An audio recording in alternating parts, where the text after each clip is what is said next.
Happy Pride Month, everybody. Happy June. Today is a little more of a casual meeting. We've just had a lot going on with a lot of events and stuff. So we wanted to kind of just take a little moment to sort of just chat and kind of have a more laid back time. I have a few things I'm going to talk about just about Pride Month, and then talk about some of the events that we've done and then what's upcoming. And then Nicole is going to lead us through an activity for the rest of the time. So, and you can all see my screen, right? Did I already ask that? Yep, I can. Okay, thanks. All right, so one thing I wanted to address, and probably most of the people here already know this, but for the benefit of anybody who is watching the recording or just to kind of have a little refresh here, the reason why Pride Month is in June is significant, and that's because in June of 1969, there was a police raid on the Stonewall Inn, which was a popular gay bar in Greenwich Village. And there was a lot of factors at the time, a lot of police like abuse and brutality happening towards the LGBTQ community at the time. And it's sort of, I think this was kind of the straw that kind of broke the camel's back, and it was the final thing. So this resulted in riots, and it just became this very prominent event in the history of liberation and civil rights. So then a year later, there was the kind of first Pride March, which was the Christopher Street Liberation Day March in Manhattan. And that was the 1-year anniversary of the Stonewall riots. And then that tradition just continued into celebrating it in June. And then over time, June became known as Pride Month. And the nomenclature for Pride Month has changed based on kind of the terms that we use, but the meaning has stayed the same. I also, when I was doing this little bit of research, I found some interesting history about the Pride flag, which I wanted to share. So the original Pride flag actually had more colors. That's the design on the left. And that was debuted in 1978, and it was designed by Gilbert Baker. And all of the colors had a meaning. I did not put those in the presentation, but they all had like a meaning that he designated them for. And then as there became more demand for the Pride flag, some of the colors, I think the pink and the teal, were just too hard to source or produce. So they ended up simplifying it to these 6 colors, which is the kind of long-standing common flag that we've seen today. This was something new that I learned because I was not alive at this time, but I thought this was a really cool piece of history, which is that in '94, Baker created a mile-long rainbow flag that was carried down First Ave in Manhattan. And during the parade, or during the kind of march of this flag, they actually cut the flag into smaller segments. And it seems like maybe that was actually sort of not really something they were supposed to do. And it was sort of an act of kind of rebellion by doing that. And they distributed them. And not only were they kept by members of the community, but one of the segments was actually rushed over to an active protest that was happening nearby. So that was just kind of, I love that kind of on the fly, like advocacy and helping each other out in those moments. And then this is the modern Pride flag. And I have had people ask about the addition of the chevron and the colors on the left. The circle is for intersex representation. The white, pink, and blue is for transgender representation. And then the brown and black is for representation of people of color in the LGBTQ plus community. And then I've also heard that the black is representative of all the lives that were lost to HIV and AIDS. But I don't know if that's been sort of retroactively applied or if that was the original intention of the creator.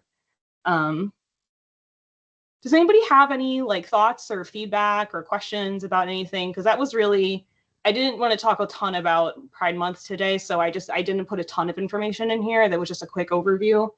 But does anybody have like any questions or anything that came up just from that little brief chat?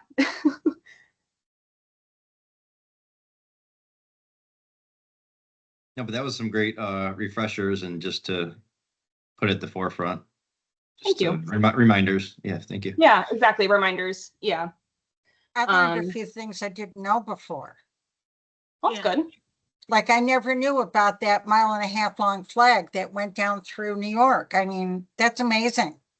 Yeah, it is. And I'm surprised it's not more well known. Just because it's an impressive display. And I think at the time that was like a Guinness World Record for I'm sure now somebody has done something, but I think at the time that was like the largest flag that had ever been created. So I can't even imagine how he made that. Way It's cool, huge. though. Yeah.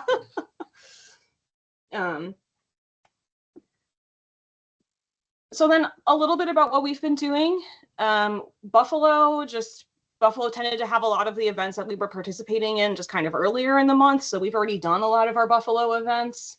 This is from the Pride Parade, June 1st. We had a really great turnout for the Pride Parade, especially because it was sort of, I honestly don't know if the Red Cross has participated in the Buffalo Pride Parade before. If it has, I'm not aware. So this was at least our first time in a while going. And it was, me and Nicole's first time sort of putting this event together. They have. They have. Yeah, I figured they had. I knew they were in the festival. So I figured they walked in the parade too. Yeah. Yeah, they did. It's been a while, I think, or at least just, not within the last year or so. So it was nice to kind of have a lot of folks who came and we met some really nice people, and it was nice to kind of get to know some people better. And the Buffalo Pride Parade is massive. It's huge. It's so amazing to see such a huge showing of support. A lot of people were positive that we were there. Some people had questions, which we were happy to answer. And then there were a couple folks who were upset that we were there, which I was prepared for that. But the vast majority of people were really positive and were really happy to see us there. So I thought that was really great. Good question. Yeah. Do you guys have any examples of any tough conversations that you had that day? Yeah, so, well, it's tough because when you're in the parade, people are just sort of like yelling at you from the sidelines. You're not 100% like what they're saying. So I did hear that some of the folks who were yelling were kind of like asking questions, but it's tough because you can't really answer because you're walking. But we did have somebody before the parade come up to us and asked why they weren't able to donate because they're on PrEP. So Kate and I were able to speak to that person. Thankfully, they were very friendly and like cordial going into the conversation, so it was easy to navigate.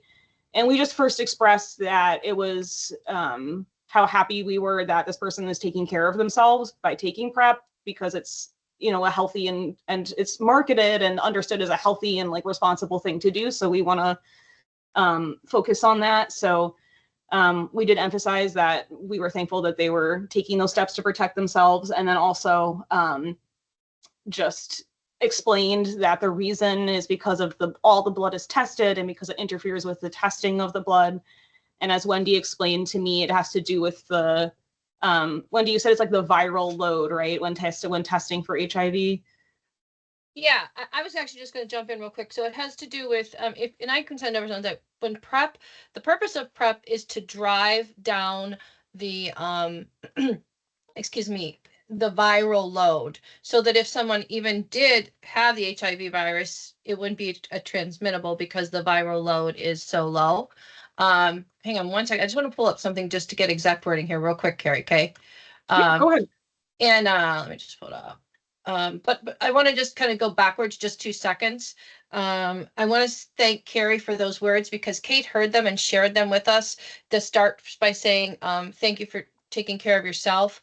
I've been including that in my conversations, like saying, when we talk about the eligibility, and then I say, there is one thing I always like to add for the LGBTQ community. I said, we really appreciate those that are taking care of themselves with PrEP, because taking care of yourself is most important. But right now, PrEP is a deferred medication. And I'm just going to actually read this right to you from the American Red Cross, the LGBTQ page that anybody can find. It says, if you've taken a drug to prevent an HIV infection known as pre-exposure prophylaxis and is post-exposure PrEP, you are then asked to wait 3 months from the last oral dose and 2 years from last injection to donate blood. And this is the key right here. The waiting period is due to those drugs interfering with the viral replication and thus possibly altering the detectability of diagnostic and screening tests for HIV, including the extended window period prior to detectable infection and delay in producing antibodies. So it doesn't say that here, but in the other is it basically reduces the viral load, if they would have it. So hopefully they don't have it, but if they did, it would reduce the viral load. And It wouldn't show up. and then so it would not show up.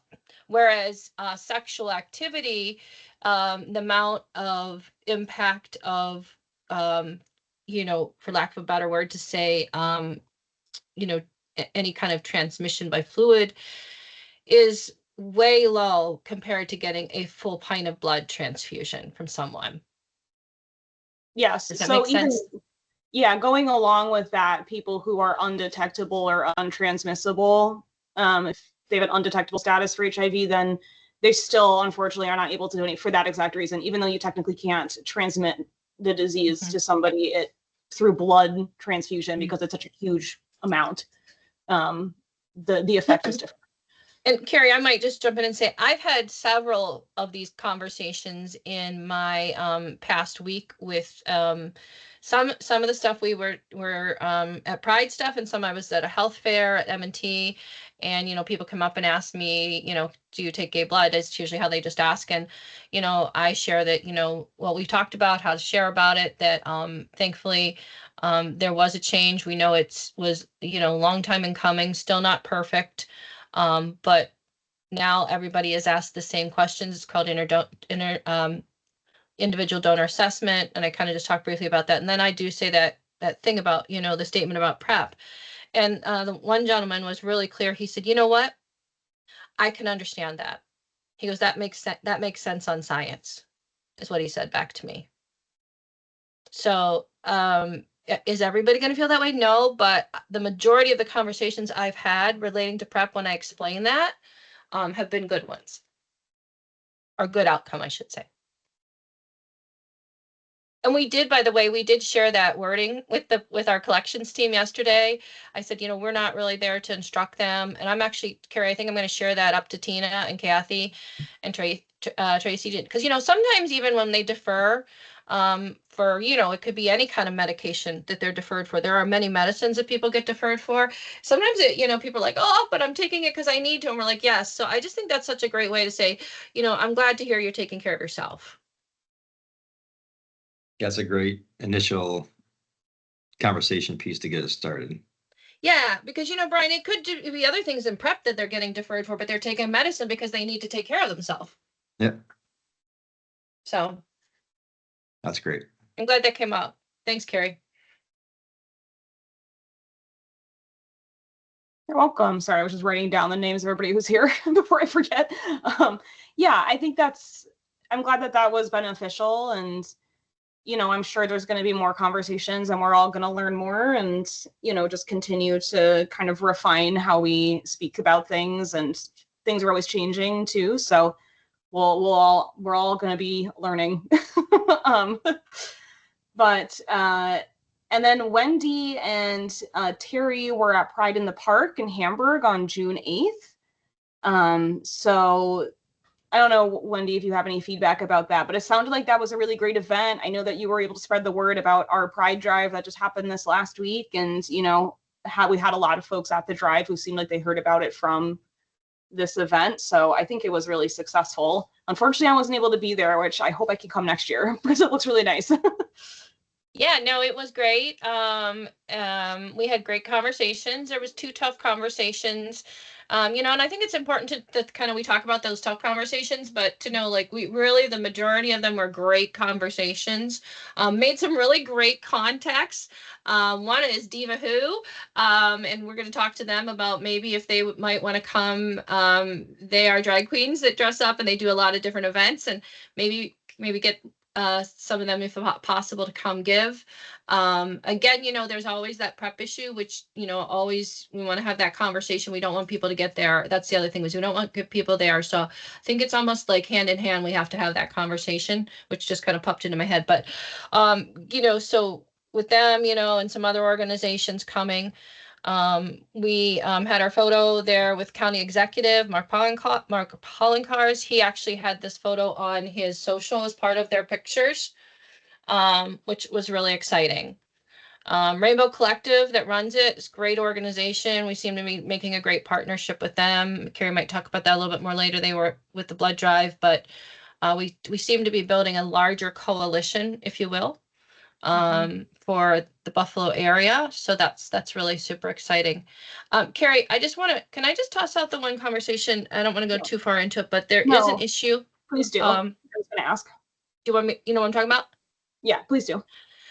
So we do have a situation right now that does kind of come up occasionally for folks that are intersex, that, you know, have been both sexual organs, that they do need to choose male or female. Occasionally it comes up, not that common, but it does. And there is an issue, and basically they have been instructed, we've been on the call, they have to select one or the other sex, and that has to do with some of the restrictions and guidelines that go for basically males and or females, and height, weight, some different things like that. So just be aware of it. We don't have a really easy or good answer right now, that they can understand, and I can understand that. So it does, you know, continue to crop up. Hey, Wendy, it's Tracy. Yeah. Question. Mm-hmm. Would it be, and this could be completely off, like not a good idea, if something like that came up, and I know that Terry had this conversation with somebody at the Hamburg one. Yeah. Would it be like, would we be able to just suggest that they I choose whichever one they identify most with? Or would that It be won't. like, In this case, that person will not. They're adamant. okay. But I agree that maybe that might be to say to choose which you identify most. Yeah, that's a good way to put it. This specific person, I've seen them twice before. So, and I'm not, you know, passing judgment on them, but I'm just saying for this one, they will not, but that's not a bad idea to say, you know, identify which you with most. And again, this is in our conversations, but it really probably comes up more with our collections folks in the health screen. And to put a finer point on that too, so when you go to donate blood, when they ask you, I think they ask male or female, or they ask you your gender and you identify male or female,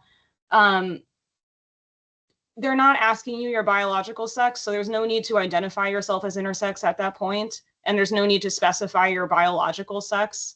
Biological sex being the body that you're born in, and then the gender you identify with at the time being, if you identify as, unfortunately, the options are just male or female at the time. So for folks who are transgender or transitioning, some intersex people identify as non-binary, not everybody does. But some folks may feel that it's hard for them to make a choice at the time, but we can specify that you choose to identify how you feel at that time when you donate blood. If you come back for a later donation, so for example, if I was to identify as female one donation and then as male for the next donation, they would call you just to clarify, but there's no issue with doing that. You can do that. It's just, like I said, they would call, just make sure there wasn't an error. But unfortunately, you do have to choose male or female. But I think when Nicole and I spoke to Jerry about it, we kind of put the fine point on it that it's how you identify at that time. And then also it's important to emphasize that it's how you're identifying just for that blood donation. It doesn't necessarily have to match how you like identify to the whole world, which I know is a tough thing to ask of people, but it's really just for the purpose of the kind of height and weight questions that we ask. So it doesn't necessarily have to like match your license or match how you identify on a daily basis to anybody else. It's really just for that conversation. I don't know if that helps. Yeah, Carrie, with the one exception where it does become an issue is when we have young donors, because height and weight does apply to them. Like, you know, it's 110 pounds, right. But when we get under 18, there's different sliding scales, and it's based on male or female.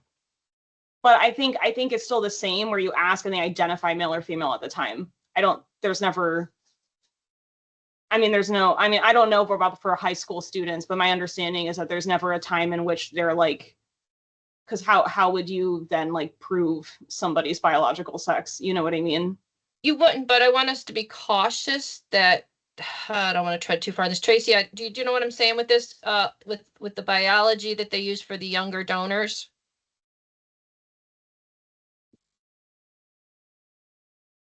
Tracy, are you there? I'm on a call, guys. Sorry. That's okay.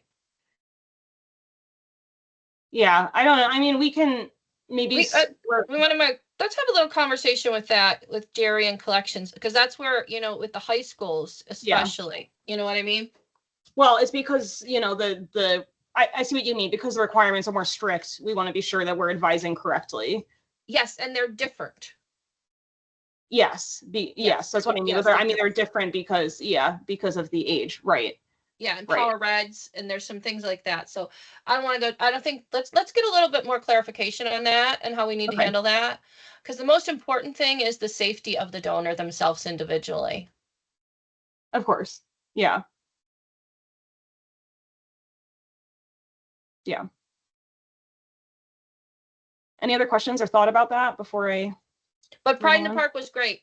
It was great. It rained at the very end, but it was a good day. Made lots of great contacts. Awesome.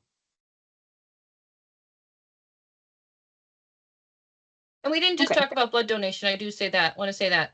We had stuff there about all the lines of service, volunteering, different opportunities. Great. Sound the alarm. Yep. Yeah, Sound the Alarm is a great one to advertise. For anybody who doesn't know, Sound the Alarm is an event that we do. Each region of Western New York does it at different times in the year, but it's an event. It's like a mass smoke alarm installation event where we'll send like a huge group of volunteers out to install smoke alarms all throughout the community. So that's a huge, important help. There's certain parts of New York that are just like especially susceptible to injury and things like that in house fires. So we want to get that word out as much as possible. These are our photos from the Pride Alliance Drive, which just happened yesterday. Anybody who didn't hear me say earlier, we collected 34 units. Correct me if I'm wrong, Wendy, but it was 34 units, and we did have some Power Red donations. And there was a lot of folks who came because it was the Pride Drive. We got to meet some great people. On the top right there, that is Jordan from Blood is Blood, who helps us, who is like the co-sponsor of the Pride Alliance Drive. And then Zach from the Buffalo Imperial Court also donated, and they took this photo in front of our little board where we had people put up sticky notes for the reasons why they donated. And the Buffalo Imperial Court, I actually don't know if that's a local organization or if it's like a national or wider organization, but it's fundraising and support for events in the LGBTQ community, specifically focusing on assisting folks with HIV. Yeah, Tracy, I don't know, Wendy, do you want to kind of backtrack to the question that you had now that Tracy's back? Oh, Tracy, we were talking about that, you know, when people come in and they indicate male or female, how important that really is, you know, probably when they're, you know, it's not a Power Red donor. But I was saying that on one hand, we you know, have a conversation that it doesn't really matter. But then I said with the young donors, it does, because it drives some things that we know that on the average biological body, I'll put it that way, because it's not everybody's different, that do come into play as far as height, weight restrictions. So yeah, it does definitely make a difference, but we, as far as I know, are to go with what gender they identify with. I would have to get definite clarification for that, but yeah, the main thing for like adults that it would affect is TRALI, which is the transfusion related acute lung something or other. For plasma or platelets, I can't remember. I think it's plasma. Donations that have come from genetic female that has had children, their plasma can cause this trolley disease. So, I know, Carrie, you might even know more about that from spending so much time next door. Other than that, I don't think it makes a difference as far as that goes. But yes, the height and weight for the kids, that would be an issue. And it really is really more on their safety, in their Correct. donating, their safety for them donating. And That's an above and beyond for us. It's not the FDA requirement. So I don't know if that even matters, to be honest with you. And I do think that I think our collections team, and I know when account managers are on site at the schools where this is more common, we're having quiet conversations with students about, weight, if they're pretty slight, have they given before? We just want to make sure that it's a safe and a good experience for them to donate. So. Yeah, it's tricky because especially like a teenager is at such a vulnerable point. I would be really hesitant. I think I understand wanting to keep them safe, but it's also the potential harm of like asking them about their biological sex versus their gender, like potentially it's just that could also be harmful. So I want to be sure that it's sensitive, but I think also just kind of being really open about the fact that question is related to height or weight, and just asking, letting students know these are the height or weight requirements or whatever, and like they differ by gender, and then that might prompt them to make to identify, like, you know what I mean, that might prompt them to maybe change how they identify based on those concerns, but it's really complicated. It really is. And when I do have those conversations, and I've had to have them with kids, I'm really cautious to talk about, it has to do with how much the average person has blood, body mass, muscle mass, that all relates together, to, and bone length, all those things come into play, on how much you create and replace your blood. So most kids, when you have that conversation, they're like, oh, you know what I mean? They're enough in tune to know those things. Yeah.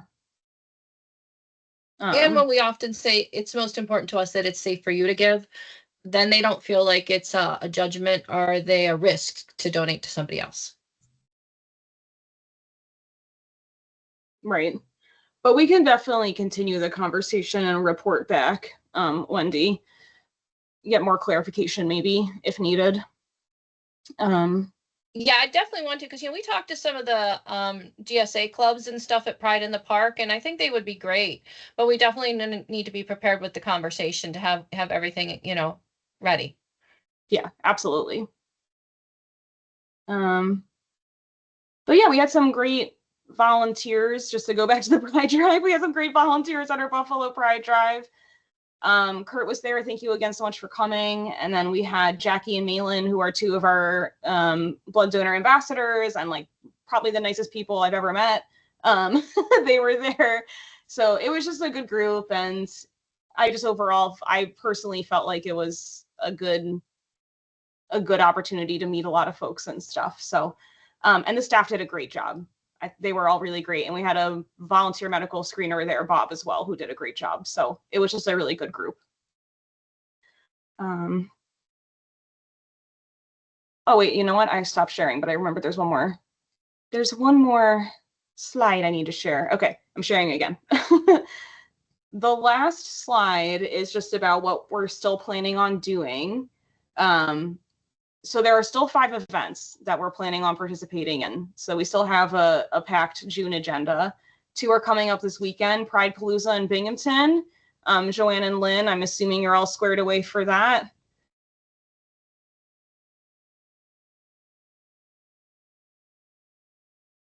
You're still muted, but I'll assume you are. You can unmute if you need to say anything, but and then in Corning, there's a Southern Finger Lakes Pride. No, okay. She just, Perry, yeah, we were talking to Zachariah for a second. Sorry. Yeah, no worries. No worries. But yes, we are going tomorrow. Looking forward to it. Our only concern is it's supposed to be raining like crazy until around noon. No. Okay. All Someone right. Hopefully set up. Corning. Yeah. We are not going to, unfortunately, we missed the deadline, and plus we couldn't get volunteers for the Pride event in Oneana or Corning? No, we're going to Corning. I'll be there. Oh, we are? Yep. Yeah, And I have a tent for the rain because I saw the forecast. yeah. And you have, oh, okay. Oh, hang on a minute then. Wait, hold on. Let me get my pen. Well, I have pens right there too. Okay, she had to So, go to her desk We are and get a going, pen. yeah, we're going to Corning. And who is going? I am. This is Nicole. I'm going. Nicole. I mean, Nicole. Just you? Is there anybody else? I think my friend's gonna come with me. Okay. She's like a volunteer when I drag her into volunteering. Just have her fill out that application, that's all. Yeah, she's done the parade and stuff before, so Excellent. To be yeah. Corning. We aren't, go ahead. Oh, I just want to say, you guys just said volunteering. If I could just jump in and say one thing. Carrie sent out, there's two really great flyers for the American Red Cross for the LGBTQ community. One is on blood donations, but the other is on all the lines of service. And we've Yeah, had that we at the have them. events. We have them.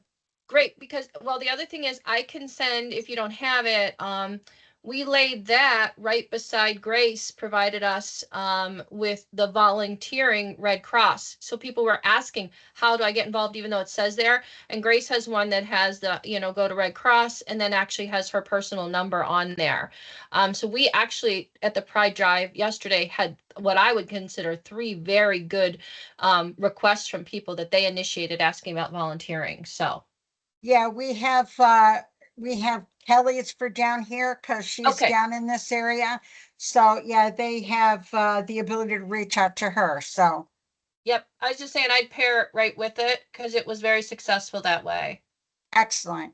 Thank you. Joanne, can you send me that and I'll put it out on our table too? So I was just thinking it'll be different when I'm down in Corning versus when I'm up here in Rochester. Sure, sure. As soon as Kelly gets back up here, right now she's outside with some volunteers that are like for Day of Caring. So they're outside cleaning up and planting flowers. That's great. That's great help to have. Carrie, do we know anything else about Ithaca? The Pride event in Ithaca? Because that's on Saturday. I mean, on Sunday. I wasn't aware that you had. Yeah, no, registered. well, we couldn't, the registration's closed for that anyway, but, Okay. so as much So- as we tried to get volunteers. Yeah. And then actually there are 2 Pride events in July. I guess maybe people, I don't know, but there are 2 in July, which we're gonna, work with. One is in Norwich. Okay. And that's Shenango County, and then one is in Cortland. Okay. Yeah. So let we're me, gonna be working on those 2. They're not until the 19th of July.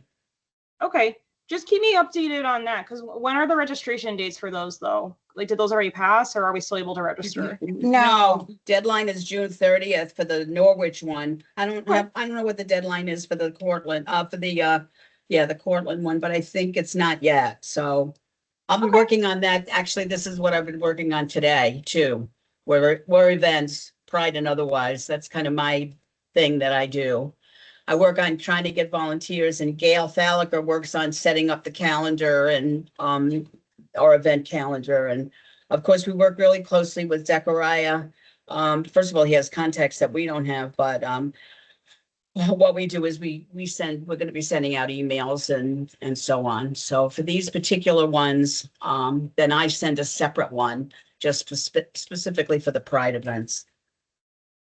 So if you're recruiting volunteers to table at those events, please include me because that is also, I oversee the blood drive volunteers in that area also. So Okay. I do Buffalo Excellent. and Binghamton. So Yeah, I'm well, I'm I more don't do than the happy to- recruiting. Actually, Kelly is the one who would be doing recruiting. I do the screening.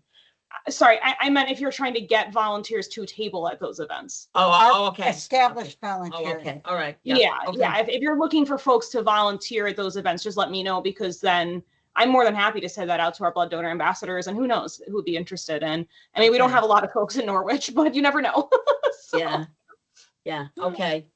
That's a good. That's a Yeah. good thing. Good to know. Good to know. Thank you. Yeah, that would be great. That would be awesome if we could get some presence in those areas, especially with it being in July, being more spread out, giving us more time Yeah, definitely keep Nicole and I in the loop for that. She's writing it down right now so she doesn't forget. Okay, thank you. Okay. All right, and then there's also Finger Lakes Pride, June 21st, which Nicole, you're going to, right? And you said there's some folks who are helping you there. Yep. Okay, cool. And then I'm going to Rainbow City Pride in Niagara Falls on the 28th. I need help with that one. It would be really nice to have another person there. So I'm gonna put that in the email that I sent today, because it would be really nice to have a volunteer or somebody to help table with me for that time. So I'll include the time and the location and everything in the email I send. And then there's the Rochester Pride Parade and the festival on July 19th. So Nicole and I put kind of the flyer and stuff for that together this past week. So I don't know if you sent that out yet, Nicole, but No, I'm gonna send that out today okay, cool. So people can yeah, sign up. people can start signing up. We need folks to table at the festival and also to walk in the parade. So hopefully we get a big response like that and have a similar number to what we had in Buffalo, if not more. So I think that's gonna be awesome. Carrie, where's the Rainbow City Pride Parade? That's Niagara Falls. It's a festival in Niagara Niagara Falls. Falls. And the Finger Lakes. Yeah. Where is the Finger Lakes? Canandaigua. Okay. We're all over the place. Yeah. We're doing a Very good job cool. at hitting most of Say it the again. most of our region. I like this. Yeah, I appreciate that we're kind of not just doing like Buffalo, Rochester, Binghamton, you know what I mean? Trying to kind of spread out a little bit. And the Canandaigua one, they asked us if we could be like the hub for sending people for water and sunscreen too. So they kind of want to play on the whole first aid and have us be, so they're going to give us water and sunscreen to hand out to attendees too. So that should drive up some traffic to our table. So I'm excited about that. And both of the Finger Lakes, the Southern Finger Lakes and the Finger Lakes Pride was very, very excited to have us. So that's really cool. And we are promoted on, I know at least the Southern Finger Lakes website as one of the supporters. So it's good exposure for us. And real Excellent. Wendy, do you have is there something that I can bring if people are interested in discussing a Pride Drive, or do I just get their information? I would get their information because it could depend on which account manager. And Okay. then and it's kind of collaboration between the account manager and the strategic booking planning manager. Because actually the strategic booking manager is really the one that, you know, kind of sees about the interest. But these drives are a little different because we do a little grassroots, you know, recruiting interest survey. So in that case, it might be beneficial to have the account manager. Would you agree, Tracy and Brian? I was gonna say Tracy left, but Brian would be Oh. the person for Rochester, right? If anybody is interested Yeah. in a blood drive down at Canandaigua, Brian. I'm thinking for Corning tomorrow. Yeah, that would be Maybe I'll Sheila. just have them, maybe I'll make a little form and have them fill it out, and that way I can send the form on to whoever should follow up with them. Mm-hmm. Well, hold on, because Brian's right here, and he might have a better a better answer. Okay. Yeah, what about Canandaigua, you said? So Brian, she asked, like, what if somebody, this one, I'll just jump in real quick. She asked, what if somebody is interested in doing a Pride Drive? And I said, probably easiest right now just to get their information.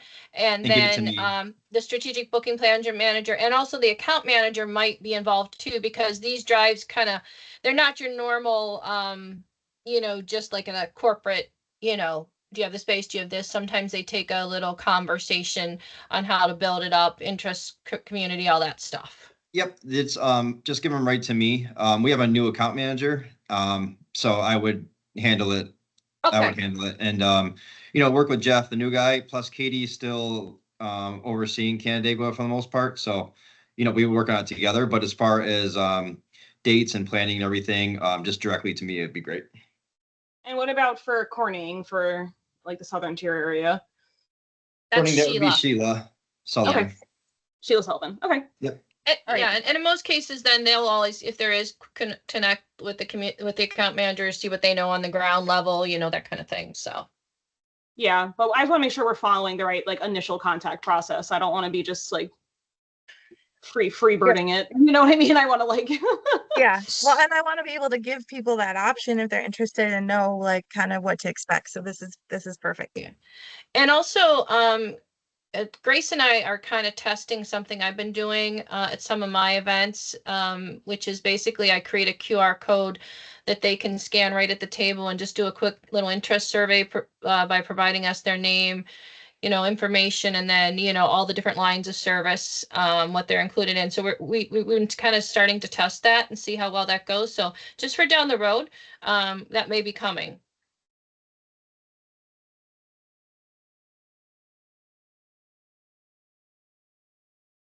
Okay, awesome.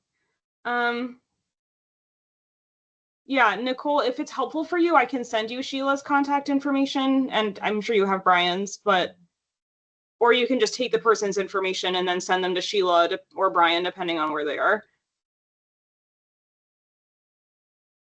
Yeah, I'll probably do that. I'll probably make a form that they fill out. That way we have a record of it too. Okay, yeah. They-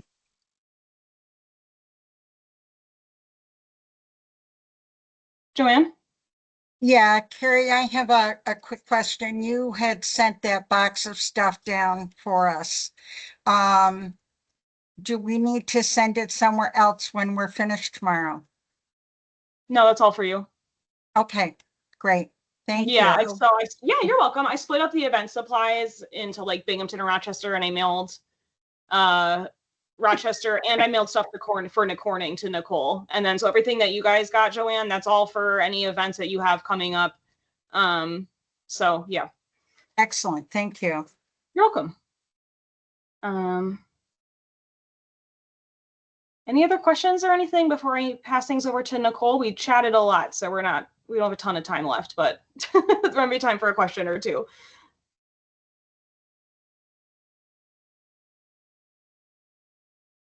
Yeah, we'll just do a couple, maybe like one Whatever round you want of to do. like circle style. Um, you know, pride means different things to each of us. So maybe we'll do one round of like, since it is Pride Month, what does pride mean to you personally? And has that meaning changed over time? And we'll do this the way we've done it before. I'll go through the list of people and just go in order. And, you know, you can always skip or pass or come back if you need some more time to think about it. But what does pride mean to you personally, and has that meaning changed over time? So I'll go first. And I think for me now, um, pride has become incredibly important to me because um, I didn't come like I have both ADHD and I'm bisexual, and I didn't like I hid both of these things for a lot of my life. And so for me, pride is about the idea that of replacing shame and fear with love and acceptance, and being able to embrace who we are instead of feeling like we have to mask it or hide it or not even fully accept it inside. And there's a quote that really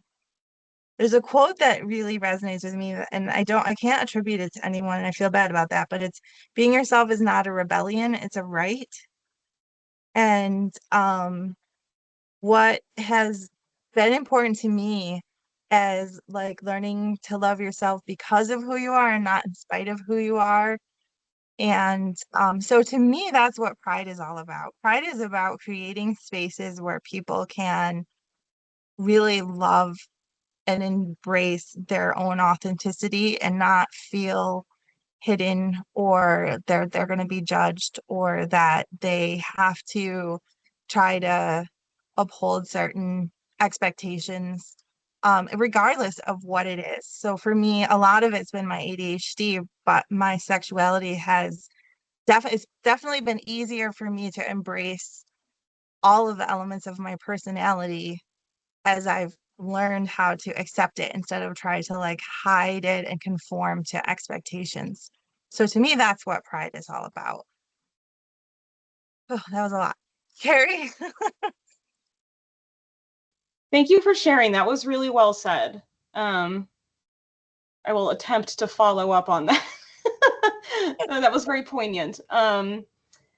Yeah, I would say, well, I have a little more of a straightforward answer, I guess. Right now, actually, pride is resonating a lot with me for, I cut my hair shorter recently, and I found that I just gained a lot of confidence in the way that I look and in presenting in a less feminine way. That's given me just a lot of confidence and just made me feel more comfortable when I look in the mirror.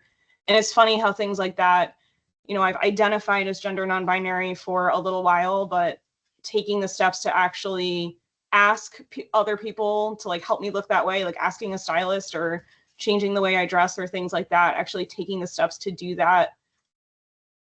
Even if you feel confident, you can suddenly have this like fear or anxiety when it comes to actually doing that or like changing the way that people see you. So yeah, I think pride for me has been just sort of like finally finding the confidence, taking the steps, and just doing the things that I want to do in order to like be happier with myself, and finding inspiration from other people doing the same thing and kind of sharing stories with each other. Yeah, I don't know if that made any sense, but that's how I feel.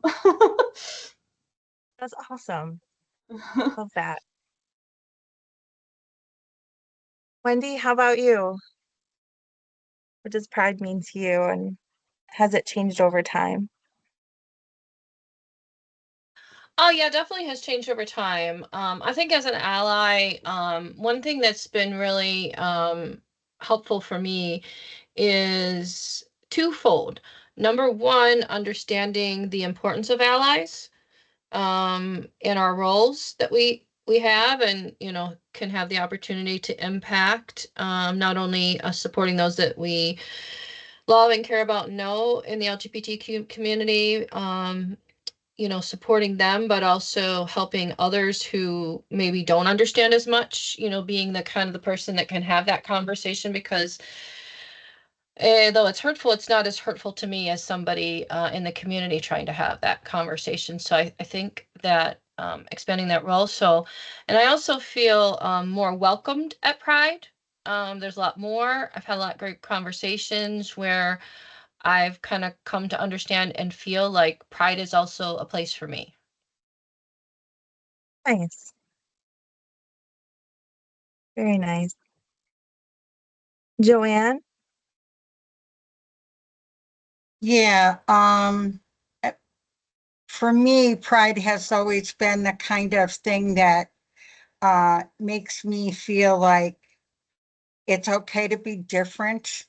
And while I identify as a female and have all my life, doesn't mean that I don't uh, have feelings about other people, therefore I can be an ally.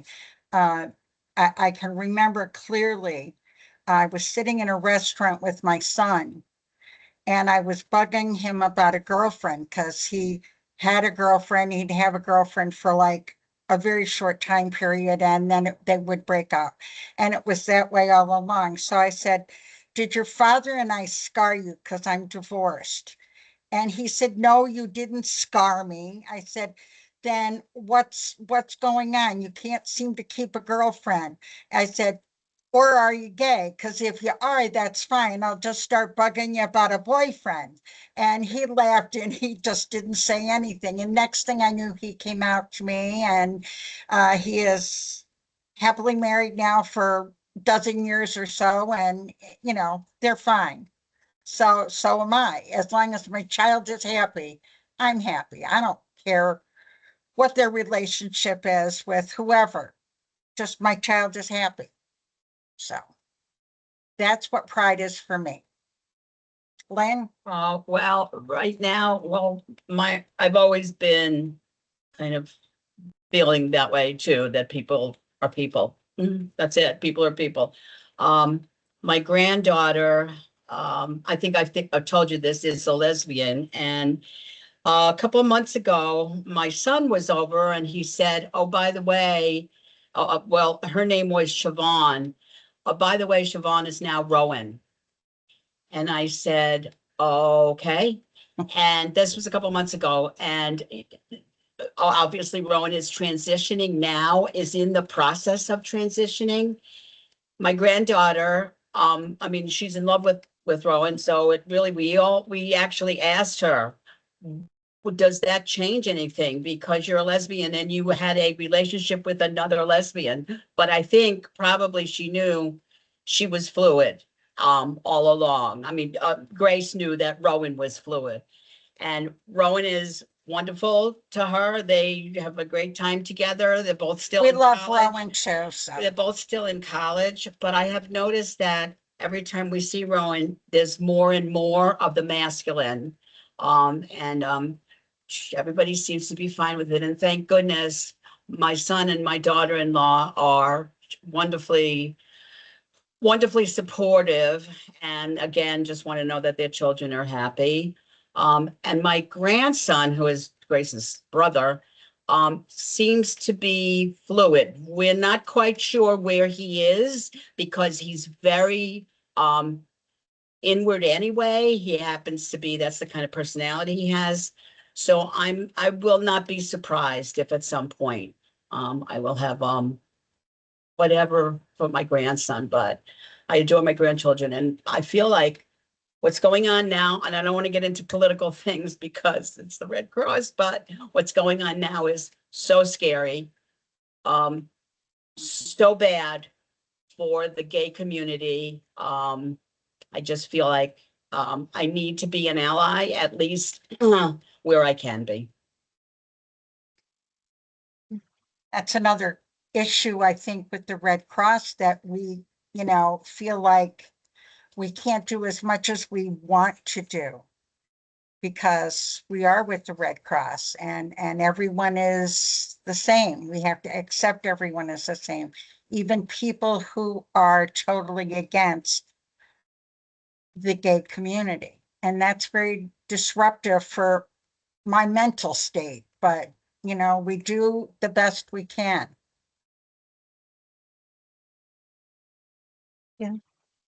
Thank you both for sharing that. Kurt, would you like to share what pride means to you and if it's changed over time? Yeah. Sorry, I'm still kind of getting my voice back. Recovering from a sinus infection and the antibiotics are Oh kind of kicking no. in. But first I want to say, Joanne, that was a really heartwarming story with your son. I was cackling, but like it was also about hacking and coughing things up. So thank you for sharing that. Thank you, Kurt. I think for me, when I was growing up, I came out when I was in high school back in like 2004.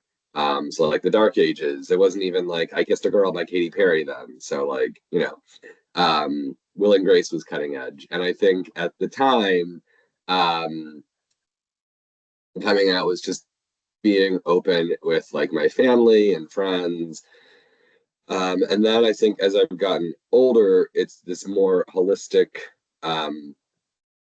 sense of how are you gay in these other social circles.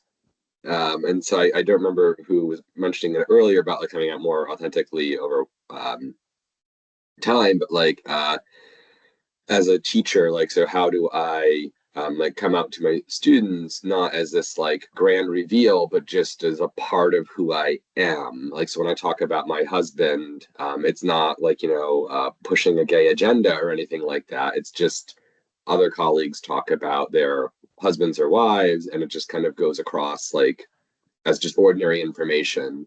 And so how do I kind of act as that role model and source of support for the students to show like, look, there is somebody else up here.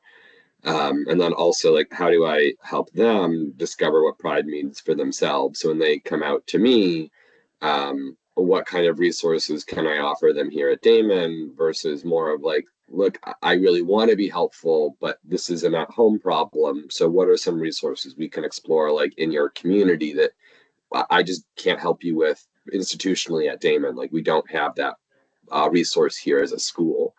But then the other thing we've been thinking a bit more about going forward is my husband and I are in the adoption process. And so, like, while we're still waiting, there's going to be questions about, like, well, how do we answer questions to our prospective child or children? How do we answer questions when, like, there's a question at school from their teacher or their friends? Or like I mean, I don't anticipate, I hope we don't have any problems, but like if someone shouts out a slur in public, like what do we do when there's like, do we confront it? Do we ignore it? How is that very different? So I think that's a more uncharted terrain for us. So I guess like I've noticed that there's this kind of gradual and holistic unfurling of pride, but it's still unrolling. It's still something to be kind of grown into rather than something that's like, nope, I hit that milestone and we're done. Yeah, well said. It's a great point. Thank you for sharing all that. Kurt, thank you for sharing. Best of luck as you look to expand your family. Thank Yeah, you. that's Thank you. really exciting. Brian, how about you? Yeah, pride is personal for me. I've been a member of the community my whole life, but not openly until about 10 years ago. Um, I'm blessed to have an amazing group of my family, my friends. Every single one has just been supportive. Always told, well, why didn't you tell us earlier? It was like, I was like it was just no big deal. So um, I understand not everyone has that same luxury. Um, I pride myself in being a safe space, an advocate for those who are not able to speak out loudly for themselves. And um, yeah, so even before I came out, I was always, an ally. But I always had this weird guilt about it because I'm like, I'm actually part of it, but I haven't said it yet, and now, yeah, here I am, and I feel more alive than I ever have in my whole life. So, It's wonderful. Thank you for sharing that. And Ellen, how about you? Yeah. First of all, thank you to everyone for just your amazing stories and that just it's been very moving to hear all of this. It's really touched me. I will say that to me it started out really as honestly a civil rights issue. I saw it as the civil rights issue of my generation. And I always admired the people who stood up to injustice and inequality before me, and it kind of just in my evolution over time seemed like the issue that I could stand with people on. And then as I became like a parent and a member of my community, when I did things like I was like the PTA president and very involved in, sports teams and stuff, like if I could be just, an outward signal or a safe space or just even an example to other people in the community, young people, older people, then I thought that was a valuable thing to do. And I've always tried to do that. And honestly, it just has turned into more of about unconditional love. Um, not so much just rights and laws, but more about just unconditionally loving people for who they are. And when you are able to do that, you're able to benefit from all the fantastic things they can be. And I mean that in the best possible way, not selfishly, but letting people be everything is just good for everyone. So that's kind of what it has become to me. And I wanted to set a good example for my family. That's it. Awesome. Well, thank you all very much. Thank you for sharing your stories and being part of the space and being part of making the world a better place where where everyone can thrive and be authentic. And we need it more than ever now. So thank you. Just a reminder, if anybody, well, this weekend, there's a lot going on, the nokings.org. I'm just throwing that out there. And I'm in Syracuse. Next week is our Pride Festival, and I saw that amazing Red Cross shirt, and I was wondering, we don't have any in Rochester. Is there any way I can get one? Yeah, which one? Because there's a couple different Red Cross Pride shirts. So which one would you want? You want the one that doesn't see through. Yeah, the heart everyone is welcome one is like, you definitely need another shirt because that one is like very thin. But at the Pride Drive, we were wearing like Share the Love, Give Blood. And then there's like another one that I don't have any more of that I was wearing. So I don't know. What are your thoughts on, like, if I'm just going to a Pride Fest, but not like with the Red Cross per se, is it still kosher to wear one? Yeah, Just to it have a- is. yeah, Yeah, okay. absolutely. Yeah, okay. It's an officially available shirt. You're allowed to do that. Yes. And Brian, just the only thing I would say is if you wear the like give the love or give blood or you might get a question or two. So that would be the only thing I would say is be Well, prepared. that's I what I'm think it's hoping. great. That's what I'm hoping for. So Then wear that one. So I know in Eastern New York, whoever were in the Pride parades signed up for like the Syracuse and Capitol Pride parades, like they got shirts. Are people that are going to be in the parades over here going to be able to get shirts? Oh, wait, so the Red Cross is with the Syracuse Pride? Yeah. Yeah. Oh, They're you know- in the parade. Well, okay, I'm gonna reach out to my I live in Syracuse, but I work out of Right. Rochester. So but I have I have some friends over here that work over there. Yeah. So Yeah. I'll start there. There were meetings about it, Brian. I was on them. Oh, perfect.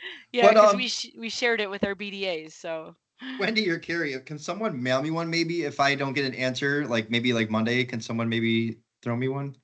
Yeah, I can. Just like message me or email me what size you want, and I'll see what Okay. I can send one to you. All right, cool. Sorry to ask. I just it's next week, so I just wanted to just make sure. Okay. Yeah. No Thank problem. you. Oh, well, let me just say this since we were talking about shirts. And I mean, I know you guys aren't all like, available to come on over to Buffalo all the time, but I will tell you that we have new gray Pride shirts that are set aside for those who come to give or probably volunteer at our Pride Drive, which we have a tentative date of December 10th for in our next Pride Alliance drive in Buffalo. Just an FYI. In case you want to make a drive. Yeah, throw that out there, right? Make your appointment. Nicole, are you ordering shirts for the Rochester Pride Parade?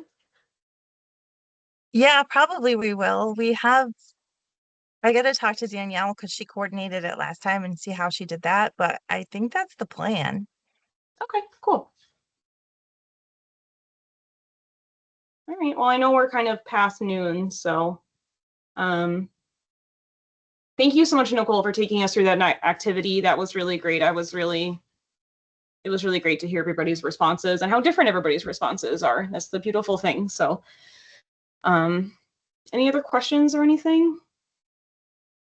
I would just like to say I really enjoyed working with this team. I've worked on the Pride Committee for quite a while now, and this team is really great. So thank you all. Thank you. Thank you. Thank you. I agree. All right.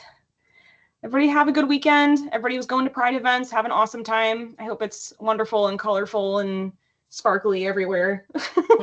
It's so fun. I'm sure it's going to be a great time. So Thanks, everybody. Have a good weekend.